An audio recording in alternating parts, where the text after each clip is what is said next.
Isang malamig at maagang umaga ang bumalot sa Barangay Maligaya.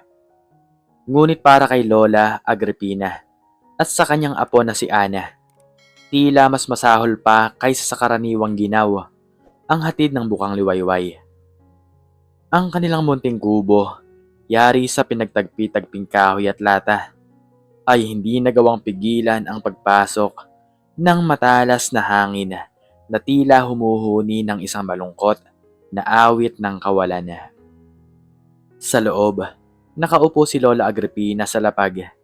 Yakap ang payat na katawan ni Ana na halos balat at buto. Ang 5 taong gulang na bata ay nanginginig, hindi lamang sa ginaw, kundi sa lamig ng tiyan na dulot ng gutom. Lola, gutom na po ako, bulong ni Ana. Ang kanyang tinig ay halos hindi marinig, parang maliit na hikbi na pinipigilan. Ang kanyang mga mata, malalaki at bilog, ay naghahanap ng kasagutan mula sa kanyang lola na nakatitig lamang sa madilim na sulok ng kanilang tahanan. Si Lola Agripina na may edad na halos 70 ay ramdam ang bawat kirot ng kanyang mga buto. Ngunit mas matindi ang kirot sa kanyang puso. Ilang araw na silang walang makain ng maayos. Ang huling sachet ng kape at asukal ay naubos na kahapon. At ang ilang pirasong bigas na natira ay hindi sapat para ibsan ang gutom ng isang musmos. Wala nang maibibigay ang kanyang nanginginig na mga kamay. Wala nang maibebenta ang kanyang matatandang labi. Ang kanyang puso ay sugatan, naghahanap ng paraan upang mapawi ang dalamhati sa mga mata ng kanyang apong nag-iisang liwanag sa kanyang nagdidilim na mundo. Sandali lang, apo ko, sambit ni Lola Agripina. Ang kanyang tinig ay basag at puno ng pag-asa na pilit niyang ginagawa. May hahanapin lang si Lola. Kakain tayo ng masarap, pangako. Ngunit alam niya sa sarili na wala. Wala ng pag-asa. Wala nang mahahanap. Maliban sa isang bagay. Ang isang pagpipilian na bawat tibla ng kanyang pagiging moral ay sumisigaw ng pagtutol. Ngunit ang pagmamahal niya kay Ana ay mas matindi kaysa anumang prinsipyo. Ang imahe ng gutom na apo, ang kanyang humihing mga mata, ang kanyang mahinang tinig, lahat ng ito ay nagtulak kay Lola Agripina sa bingit ng desperasyon. Binitawan niya si Ana ng buong pag-iingat. Ipinagpatong ang kumot sa maliit nitong katawan at dahan-dahang tumayo. Ramdam niya ang panginginig ng kanyang mga tuhod, hindi lamang dahil sa katandaan, kundi dahil sa bigat ng kanyang gagawing desisyon. Ang kanyang kalooban ay nagbabanggaan. Ang matinding pagnanais na ipagtanggol ang kanyang karangalan at ang mas matinding pangangailangan na iligtas ang kanyang apo mula sa matinding gutom. Ang huli, ang nananaig. Lumabas si Lola Agripinas ng kubo. Ang madilim na kalangitan ay nagbabanta ng pag-ulan.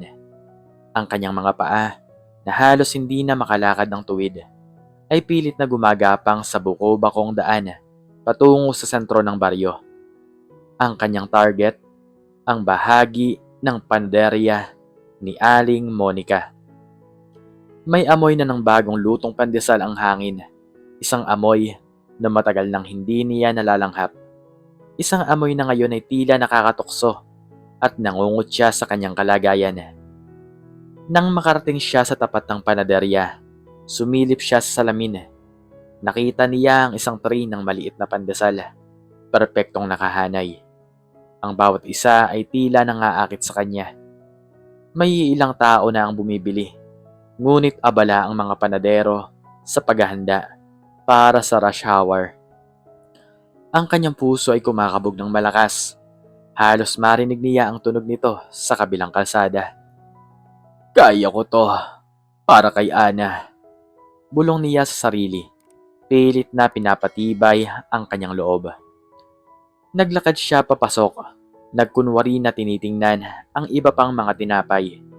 Ngunit ang kanyang mga mata ay nakapako sa maliit na pandesal. Naghintay siya ng tamang tiyempo nang may isang customer na humihingi ng tulong sa panadero sa malayong bahagi ng tindahan. Iyon ang kanyang pagkakataon. Walang pag-aalinlangan, ngunit may matinding pagkataranta.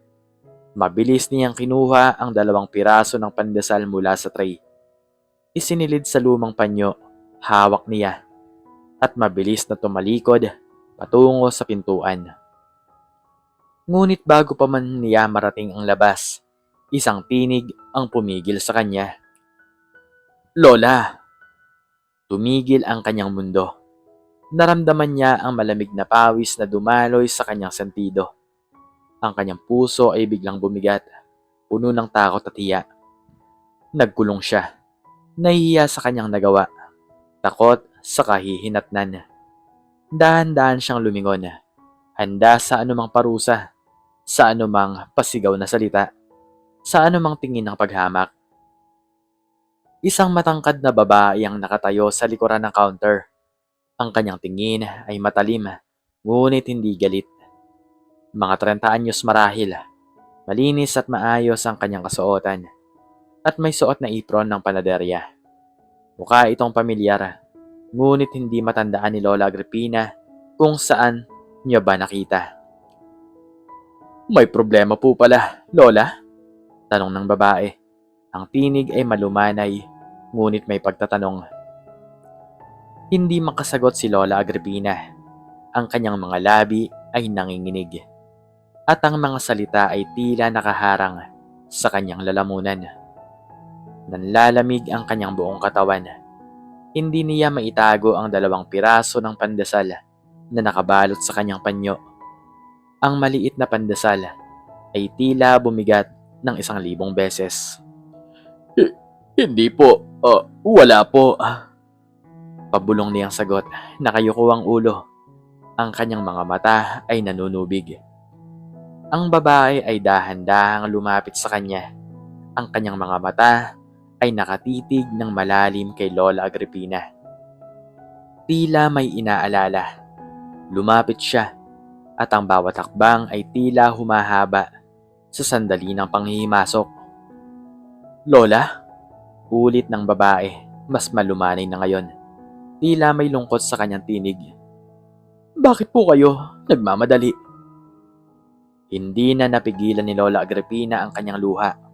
Umagos ito, mainit sa balat, kasabay ng pagsuko ng kanyang kalooban. "Pasensya na talaga, Ineng." Ang kanyang tinig ay halos hindi na marinig, basag-basag sa paghikbi. "Hindi ko po talaga sinasadya. Gutom po ang apo ko. Wala na po kaming makain. Maawa na po kayo." Ang babae ay hindi sumagot agad. Nakatitig lamang siya kay Lola Agripina. Ang kanyang ekspresyon ay naging mas malambot, mas nag-iisip. Pagkatapos, dahan-dahan siyang umiti.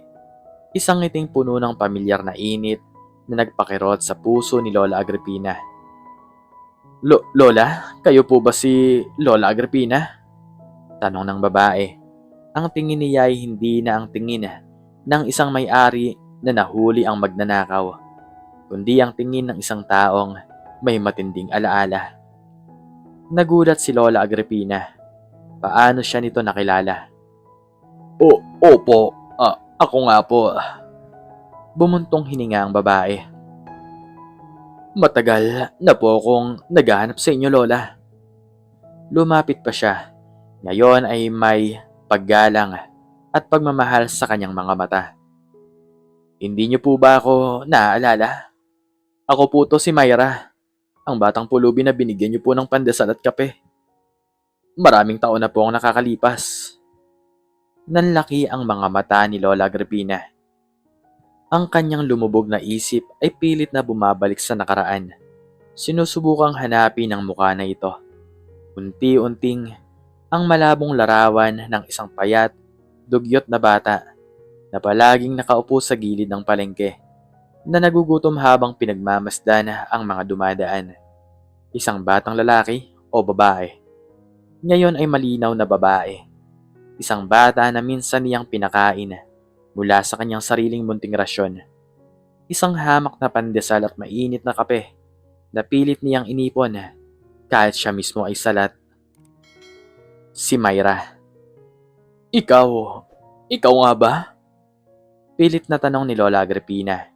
Halos hindi makapaniwala. Ang batang iyon na ngayon ay isang matagumpay na negosyante. Tumango si Myra. Ang mga luha ay nagsisimula na ring mamuo sa kanyang mga mata. Opo, Lola. Ako po. Hindi ko po kailanman nakalimutan ang kabutihan nyo. Sa gitna ng lahat ng hirap, ng gutom, kayo po ang nagbigay sa akin ng pag-asa. Kayo po ang nagpakita sa akin na may kabutihan pa din sa mundo.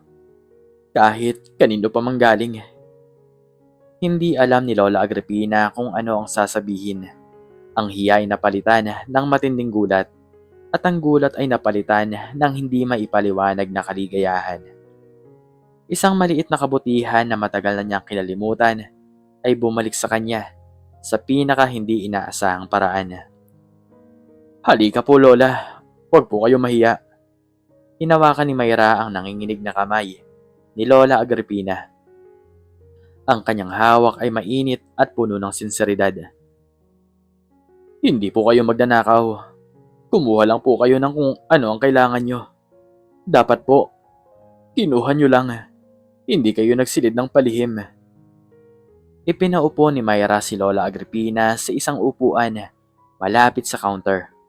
Pagkatapos ay kumuha siya ng isang malaking paper bag at sinimulang punuin ito ng sari-saring tinapay, pandesal, ensaymada, monay, at kahit ilang mamon.